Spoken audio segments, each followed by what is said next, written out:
Hey everyone, and welcome to Already Cancelled. I'm Peter, that is Connor, and this is not a review. This is actually our end of season special for Star Trek: The Original Series Season 2. Of course, we've been reviewing those episodes every week, and we have finished. And this is something we did after Season 1. We're going to do it again for Season 2, and that is to rank our top 5 favourite episodes as a pair. We also have our... The last time we had the bottom 3 episodes, we had a worst 3. 3, 2, 1. This time we have a worst 5, which unfortunately is maybe just like a criticism of the season that there's just more bad episodes, so we felt that we had to do a 5 as well for that. But yeah, that's happening. My real concern is the reputation of season 3 will be that we do a worst 5 and a worst 5 and then a best 3, because that's all we can scrape. That would be very symmetrical, though, if it was worst 3 would. and best 5 season 1, then 5 of each in season 2, and then flipped for season 3. That'd be that'd be a very sort of transitional thing. I mean, not to... We're actually recording the next 2 of these, the next 2 episodes after this. The first episode of season 3 is called Spock's Brain, and I just knew from reputation that was not going to be good, right? I've heard from multiple sources it's widely considered the worst episode of the show. You can find out what we think in that review. I shall not spoil if I agree with that statement, but I did see like a quote from Leonard Nimoy about the filming of the episode. He said that while he was on set filming it, he felt embarrassed. A feeling that he felt frequently throughout the 3rd season. And I'm like, oh boy, we're going to have fun with that season. Yep, but we're not here to talk about season 3. We are not. We're here to talk about season 2. And we'll, of course, do our worst 5 episodes first, then we'll do our top 5 in the second. We'll build up to that. So we're going to do our worst 5 first. Before we get to that, though, we actually have like a weird honourable mention of sorts. Not honourable mention for the worst list, not honourable mention for the best list, just one that we wanted to mention for being unique, in that Star Trek episodes typically have this thing where about 2 minutes into it, you know if it's going to be good or bad. You can just kind of tell this is going to be a terrible one or this is going to be a great one. Right? Very rarely do they start one way and end the other. There was one other example this season where it started good and got bad. But there's only one episode this season. In fact, up until this point, there's only one episode in the entire show from what I can remember where I hated the first half of an episode and then loved the second half. Yeah, it's so jarring. It's bizarre. But so shout out to A Wolf in the Fold for starting off like absolute garbage and then turning into a wonderfully weird and out there episode in the second half. Yes, it becomes a fantastical cosmic murder mystery. Yes, and it has some really bizarre ideas in the second half. I mean, arguably it's not actually good in the second half. It's just out there enough that it starts to become entertaining. But shout out to it. You get really into it. But hey, so without further ado, we will discuss our worst 5 episodes. We'll try and make these fairly quick, I think. So number 5 is A Private Little War, which is frustrating because there's ideas in this one that are actually not bad. There's some good ideas in there. They're just kind of squandered. Yeah, because you've got this like society on this planet who, up until recently, were perfectly fine with each other. There was never any violence. And then they split into 2 groups. And the Klingons have been secretly giving one side weapons. And because of that, it's disrupted the peace. And it's basically introduced like a power shift. And because of that, now, in order to maintain balance, they have to start essentially the arms race so that they can always... That's why, one side won't kill the other each other if both have equal means, give or take. So Kirk and the crew have to reluctantly kind of provide them with the means to fight back, which is a shame because it's like, oh, up until now you had this ideal peace. You had, Yeah, and this in theory sounds like a good episode. It does. But then you kind of murk it up with Kirk having this weird past on the planet. You have the awful witch woman. Oh god, that character was terrible. And then on top of that, a lot of it falls into the crew go to the primitive culture on the planet, and a lot of it's them and their weird traditions, and they're all in like caveman looking outfits, and it just it has so much of it's a bad episode. It just has some ideas which could have been better, but which is probably the only reason it's not any worse than 5. Yes. Number 4, The Apple. Remember how I said there was episodes where Kirk and crew went down to a planet and it was really primitive people who, and sometimes there's a godlike figure. In this case, the primitive people worshipped a godlike figure that was behind like a big snake skull entrance cave thing. Yes.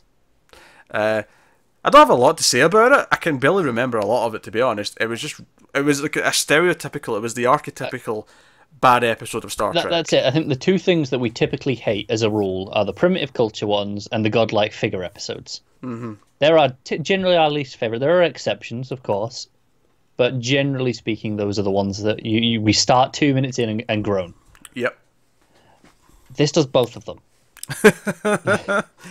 This does both. And that's that simple. We shall move on. Number 3, Bread and Circuses. This is an episode. This was fairly late in the season, and at first it sounds okay. Even though I always roll my eyes at the another planet's developed exactly like Earth did with the same culture. Yeah. But hey, so this one's got Romans on it, and yes, much like other episodes, it's probably because they had costumes from another show lying around to save some money. Here, where these ancient Rome was pretty popular at the time. Yeah, wear these things, and the idea is this planet they go down to. Rome's still a thing, but it's actually, in terms of technology, it's actually like present day. So they have TV and things like that. But as I said in the review at the time, there were so many other wacky ideas going on throughout the episode that by the time we actually got to the reality TV where they're doing like gladiator combat on a TV show, I had forgotten that there was TV in this society. The problem is they tell us it pretty early on that that's there. They set up the gladiatorial TV show, but then they spend half the episode in a cave or in a cell that there is no technology. So no, it looks like it could be Roman times. Yeah, so you kind of just forget. Which makes me wonder if the rest of the sets were actually from like a Roman TV show or something, and they didn't actually bother redressing any of them to feel more high tech. It's just, no, here's the set from the show we had these costumes with, yeah. Or something like that. Or I mean, who knows? It's offensively cheap, isn't it? Yeah, it's cheap as shit. And there's far too many ideas. Some of them arguably could be good, but there's far too many. And you've got the power struggle of like. Because basically the leaders don't want to like let anyone have any ideas. There's any other ways to do things because that'll break up the structure, the balance, everything they've got going with the society is as archaic as some of it may seem, and ultimately it was just kind of a dull episode with lots of different. And things. Then it gives you a real slap in the face in the end. The sun. Oh, that's right. Yeah. That revelation. I don't need to say any more. Yeah, and that's it. You just felt that slap again. Yeah, the ending really bugged me. So that's Bread and Circuses. Proper mess of an episode with too many things shoved into it. Number 2, The Gamesters of Triskelion. This came right after a very good episode, which is maybe even more to the sting of it.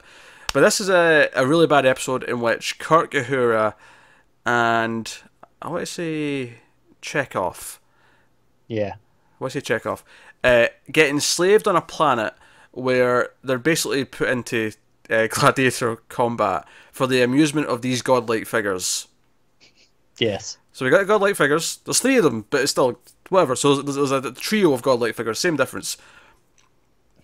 And then we got slavery and battles. We have some really awkward moments with that as well, where there's things where I don't know how to read them. It has the most awkward seduction. Oh, yeah, it has an awkward romance part as well.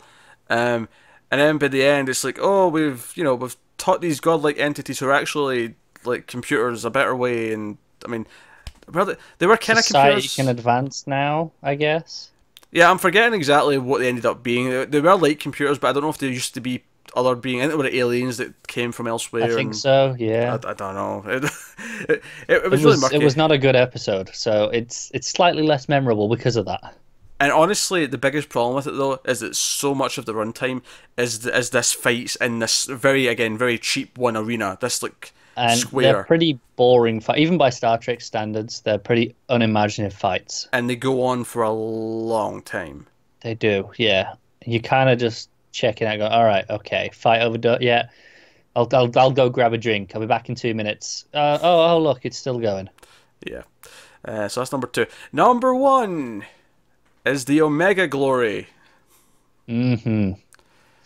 A former Starship captain is set up on this planet with a war between two types of people. You might remember the names of the tribes. The Yangs and the Coms. That was it. Yes.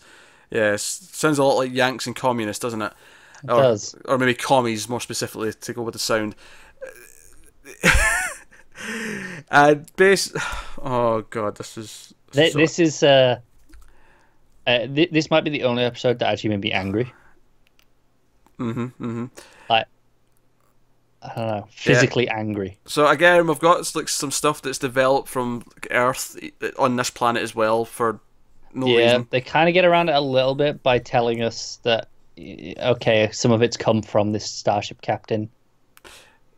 Yeah, some of it, but this place some of it, yeah. At the end, like that's not come from him. This is no, that was already there. It's this ancient scrolls. Yes, ancient scrolls that just happen to be very similar to a very famous piece of writing from Earth. Yeah. Word for word, one might say. Yeah, it is uber patriotic in a very bizarre sense. And then on top of that, you got this plot where, like, they think they're sick because they're on this planet, so they have to stay, and that's what the other captain from the old ships try to convince them of staying around.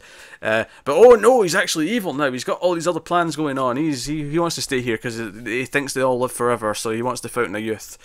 And yeah, it's yeah. The last, honestly, like when it came to time deciding between this and Triskelion is what was number one.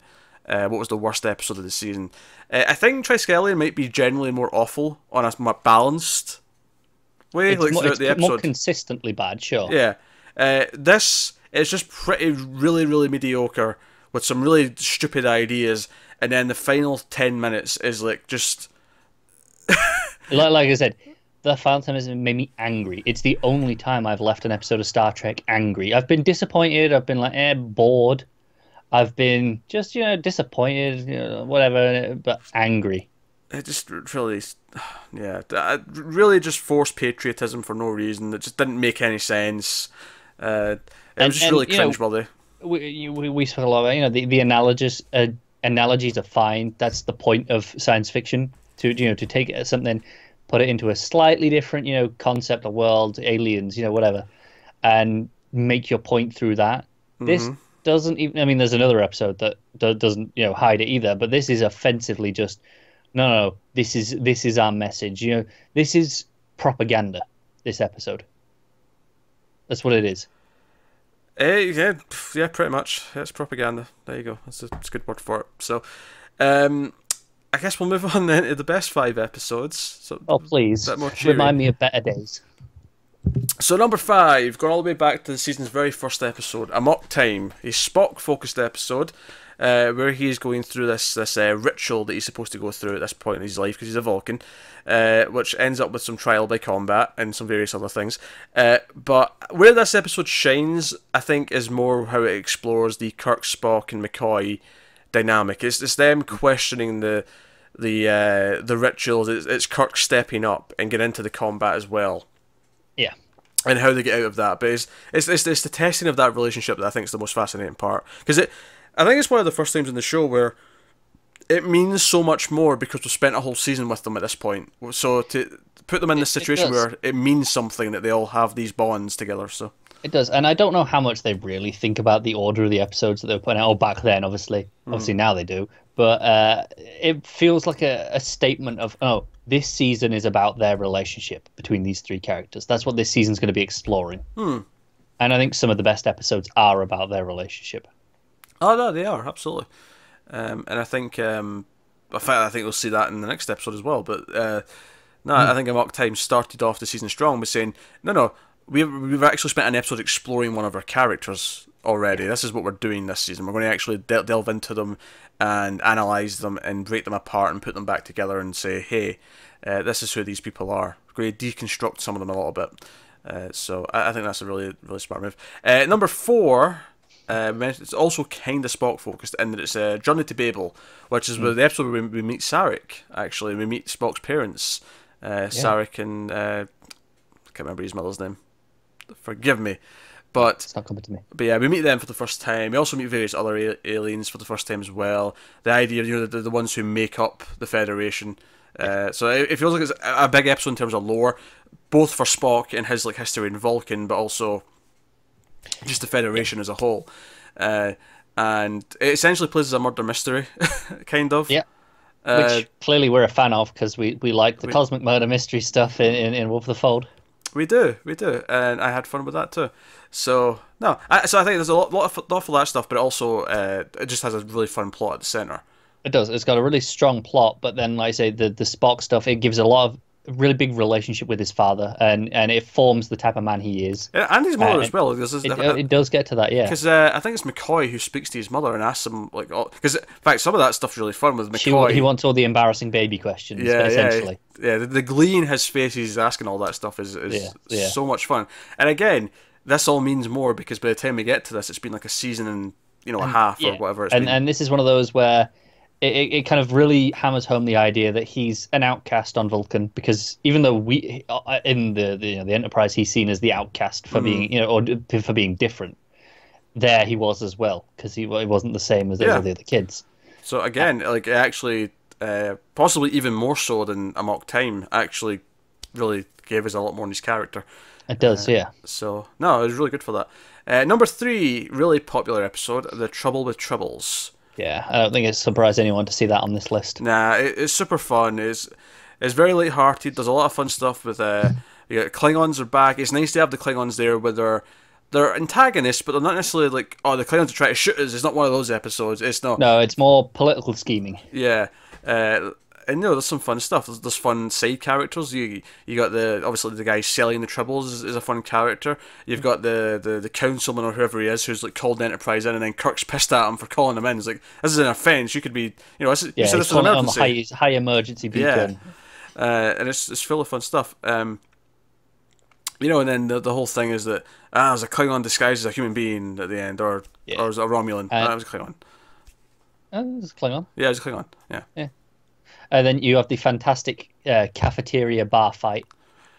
Yes, which Scotty is able to bite his tongue when he's insulting the captain, when he's insulting him, when he's insulting his drink, but as soon as he insults the Enterprise, that's it. It's time. And honestly, the moment afterwards where he has the conversation with Kirk and admits what happens, his reaction and acting during that, one of Scotty's finest moments. Yeah, no, that's great. It's fantastic. So yeah, it's just a super fun episode. It's really tight. It's got a lot of things going on, but it all kind of fits. And we've said all this, and we've not even mentioned the Tribbles themselves, which have a lot of fun little comedy elements. I think Joe really sets it apart. I think to a lot of episodes. I think there's a lot of episodes where you feel like, well, this was a solid episode for like a 40-minute show. But there's an extra 10 minutes because it's a TV show from the 60s, so there's there's less ads, there's more screen time, and it feels a little bit just drawn out. So there's just a little bit of a slower pace. Tribbles, I actually think, has the perfect amount of plot and stuff going on for its runtime. I agree, and I think it's got the best comedic timing that any episode has. Yeah, no, it's great. So, Trouble with Tribbles, number 3. Number 2 is Mirror Mirror. Of course, very famous episode, very relevant as well to Discovery. If you were watching season 1 of that, the episode that introduced the idea of the mirror universe and Spock with the goatee.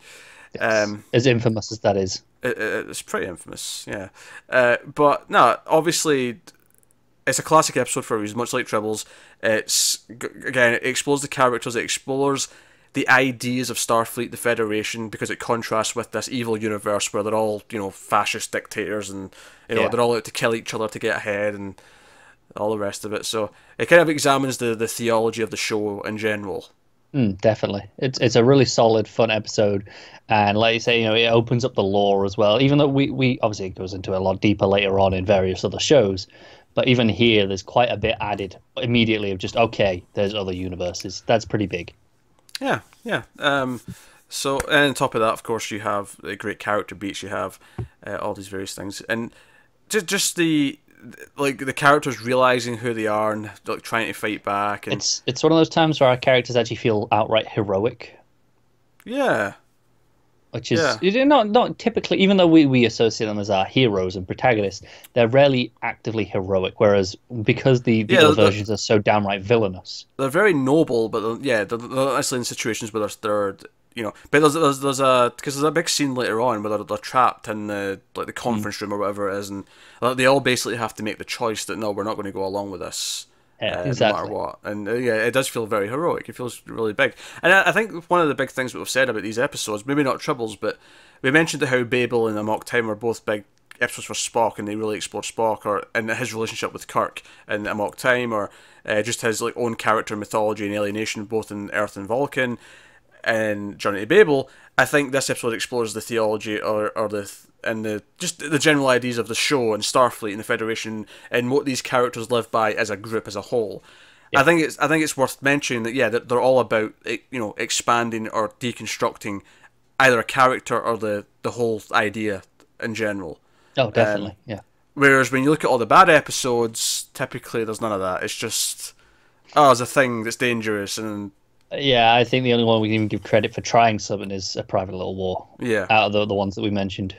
Yeah, which leads us to number one, which is The Doomsday Machine, which was also relatively early. It was only a couple after Mirror Mirror, so we peaked relatively early, I guess. But yeah, I think when we look through this list, I think the back half of the season is mostly just average. There's a couple that stand out as good, a couple that stand out as really bad, but mostly I'm looking through a good chunk of them going, I don't really feel too strongly. Because Tribbles is about 14, 15, and then once you get past that, Triescalon's right after it, so that's terrible. And then there, up until the end, it's mostly mediocre, or not mediocre, but it's mostly, okay, decent. Inoffensive. Yeah, but some bad, some decently good, some pretty bad. But a lot of just not much okay. Great or not awful. Yeah. But no, Doomsday Machine, I think, works on multiple levels. I think, much like some of the other episodes I mentioned, because we have spent so much time with the show by this point and we care about what's going on, so the ship finds this other ship that's been almost entirely killed. It's empty. And there's a Doomsday Machine which is just going through the galaxy destroying planets. It's just whoever's designed this thing, it's going through the universe just destroying everything. And this admiral, the lone survivor of this other ship, ends up on the Enterprise when Kirk and one or two others end up on the derelict ship and they're on their own. And the admiral takes command and he's given the orders on the Enterprise against everyone's will, and he's putting the ship in danger, even though it's futile and just to, they can't take it out. They're not doing any damage, but he's like, go for it anyway. Yeah, he's got a bloodlust, one might say. One should never say that. And there's a great race against time as Kirk, try to drive the other ship, to get to them in time so they can stop everything going on and take control of the ship. But the thing that really gets me though is on top of just the exciting action of this big thing, and I like just how simple it is, it's destroying stuff. So there's a big ticking time bomb and everyone's trying to stop it from killing everything. The admiral beyond the ship, beyond the Enterprise, and giving orders, and we know it's the wrong order that Kirk wouldn't give. You feel like, how dare you? You feel it in your blood. And everyone on the bridge feels it as well, and you're along for the ride with them. You really feel this feels wrong. Something's not quite right here. He doesn't embody the spirit of the Enterprise. Yeah. Which, to be fair, I believe that's a bit of a trope in Star Trek, is that admirals and higher-ups in Starfleet tend to be dickheads whenever they show up in one of the shows. Not always, but this is definitely a case of this. It reminds me, I think it was season 1, we had an episode where there was it was the diplomat was on the ship. Yeah. And he kept Kirk, stop wasting time and try to save your people. We need to get to the station. I think it's a case of typically our captains that we follow are, willing to bend the rules a little bit because it makes them a bit more likable. They're willing to do things their own way. Whereas these people, they're often making calls more by the book, even though they're they seem like the wrong call to us. They're maybe the right call by regulations. Yeah. This one is an exception where it's clearly the wrong call, and it's clearly he's obsessed with what has just happened. So it's slightly different. But he does have rank, and he's pulling it. So yeah. And I think it's just a generally exciting episode because of that. And I think this is one where I think Mirror Mirror and Trouble with Tribbles, I saw the titles and went, oh, I know those episodes. These are classics. These are going to be great, and they were great. This was one where I didn't really know the title, and then I watched it and went, Oh shit, that was fantastic. No, you're right, and of course, it brings up the idea of, okay, should we be blindly following orders? It's very much dealing with that. I was like, okay, how far do we let someone go, even if they've got rank, they've got, like, technically they're in the right to do this. How far do you let them push it before it's like, no, this is wrong? Yeah. So no, there you go. That is our top 5 episodes of Star Trek: The Original Series Season 2. Hopefully, there's 5 episodes in Season 3 that we deem worthy of a top 5. Otherwise, it'll be a top 3. But but hey, we'll find out in about 23 weeks. Give or take, yeah. Give or take, maybe 22. It depends how quickly we do the top 5 after we finish. But we'll be itching to get to the movies before we do next gen. So I need a week or two to power through the animated series. Are you serious? I'm doing it. Why did you say that? They're going to be asking us to do the animated series now. And I want to get to the movies and get to the good stuff. How about I get next gen? As I said, I'm going to power through it. Just get it watched. What is it, like 20 odd episodes at 20 minutes? 20 something, maybe 30 episodes. I think they're 20 minutes. Yeah. You knock yourself out. I need to see the other 2 years. I'm a completionist. Which is a dangerous thing with Star Trek when there's this many shows and seasons of everything. There is. But hey, so there we go. That is our top 5. So by all means, let us know what your favourite episodes of Season 2 are. Of course, we will have the first episode of Season 3 up soon. If you're on Patreon, the 3rd episode will just go up probably the same day as this, up early. If for everyone else on the YouTubes, this will be up about half a week before the next episode, sort of between the last, the finale of Season 2 and then the first of Season 3, to spread them out a little bit. But hey, so that's us. So let us know what your favourites are this season. Like, subscribe, all the usual stuff. Get us on Twitter's at mailed_fuzz for channel updates. If you want to support the channel, head over to patreon.com/mailedfuzztv. There'll be a link to that in the description. But otherwise, that is us. So thank you once again. Keep watching TV, guys, and we'll see you next time.